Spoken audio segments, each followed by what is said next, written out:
as a journalist. Ma'am, what were the newspapers that you have worked for? Well, I started my career in journalism from the Island newspaper. There I started as a news reporter. Then I worked as a feature writer also and as a sub-editor. Sub-editor is actually just before you become a deputy editor, you are a sub-editor.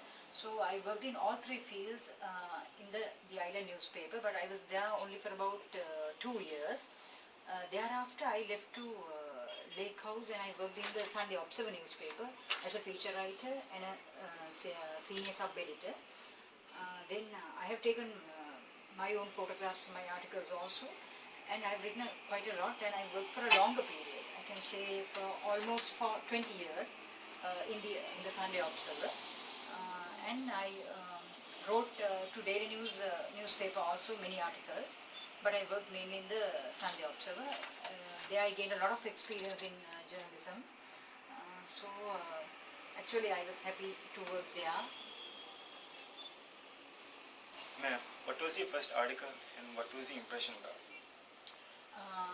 My first article was almost like a research article, because in the island we had one-page articles, and I was asked to do a cultural culture and arts article. Actually, it was on Seagiria, where I had to take a lot of details. At that time, we didn't have this internet, so where we could not browse or surf for any article. So I had to go to the museum, then the National Archives, then the archaeology department to gather information for my article. But it was quite interesting, unlike now, because where at present many journalists, they just press the button and in a computer and take whatever the information they wanted. But this was quite challenging because it was not easy to get facts, unlike today. So I had to go from place to place looking for information. Then I had to interview a lot of people, including the director of the Cultural Triangle, then also the director of the National Museum. But it was quite interesting. It took almost, I can say, about 7 to 10 days to gather information.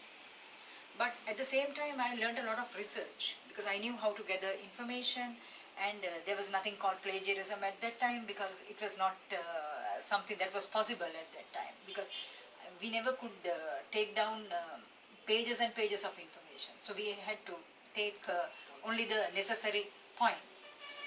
Then also meet people, get their ideas, what do they feel about it, and also the latest excavations, latest archaeological findings. So that was my first article. Then I had to go to many places with a photographer. Sometimes we didn't have these digital cameras at that time, so it was quite challenging. We had to take some photos and then see how they were, sometimes transparencies. So as I said, it took about 7 to 10 days. And when I saw the article, it was a one full page article. It was quite a nice experience for me, because now of course when I see my name, which we call byline in the newspaper language, it's not quite a challenge now, because I've written so many articles. But as a young journalist, I was only 22 years old, I remember. Seeing my name in the papers was quite interesting, and I was very happy about it. So that was the first article, and that was my first experience as a newspaper article, as a journalist. Although I have written small articles and I've sent poems, they were not so interesting like my first article, which appeared in the Island newspaper.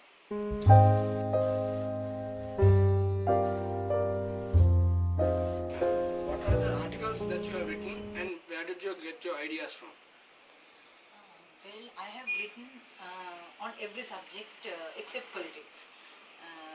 Politics I never liked from the beginning, because not that I have